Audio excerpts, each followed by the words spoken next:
वस्तू वापरल्या आणि माणसं लपली, परंतु आपण मात्र माणसं वापरतो आणि वस्तू लपतो. त्यांनी त्यांच्या दूरदृष्टिकोनाने भारताच्या इतिहासावर सुवर्ण अक्षराने इतिहास लिहिला. त्यांच्याविषयी प्रत्येक गोष्ट आपल्या मनात ठासून भरली आहे. असाच एक प्रसंग तुम्हाला सांगावा असं वाटतो.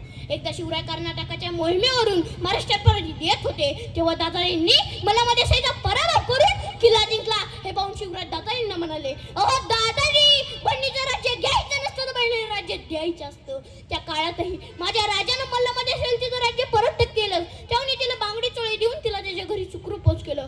म्हणतो असं नक्की मनाचं वाटतं की छत्रपती शिवाजी महाराजांनी जे केलं ते जगाने कधीच केलं नाही, आणि जे जगाने केलं ते छत्रपती शिवाजी महाराजांनी कधीच केलं नाही. म्हणून जगात छत्रपती शिवाजी महाराजांपुढे झुकावं लागलं. सूरज की तो बात छोड़ो, चमकना उसका काम है. सूरज की तो बात छोड़ो, चमकना उसका काम है. जिसने मानव जाति को चमकाया उसका शिवाजी नाम है, उसका शिवाजी नाम है. माझ्या राजाच्या राज्यात स्त्रियांना 50% आरक्षण होते तर 100% संरक्षण होते. म्हणूनच आज जी कोणी स्त्री मला ऐकत आहे तिला मला एवढंच सांगावं असं वाटतं की अगं, तलवारीपेक्षा तीक्ष्ण तुझ्या या नजरेची धार आहे. महाराष्ट्राची वाघीण तू, भवानीचा वार आहे. अगं, भगव्याची रक्षण आहे तू, स्वराज्याची तू मेख आहे. दुबळी समजू नको तू स्वतःला, तुझी जाऊची लेख आहे, तुझी जाऊची लेख आहे.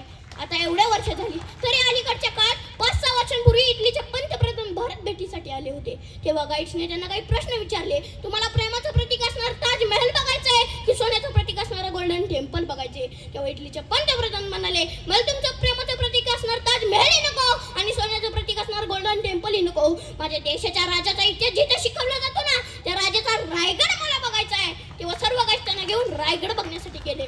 जगाच्या पाठीवर तुम्ही कोठेही गेलात आणि तुम्हाला कोणी विचारलं की तुम्ही कुठून आलात तर त्याला अभिमानाने सांगा की ज्याने मरणालाही लाजवलं आणि आलेल्या मरणाला देखील जगायला शिकवलं अशा छत्रपती शिवाजी आणि छत्रपती संभाजी महाराजांच्या भूमीमधून आलो आहोत. जाता जाता एवढेच म्हणतो, मुख्या मानाने किती उधळू शब्दांचे बुडबुडे, मुख्या मानाने किती उधळू शब्द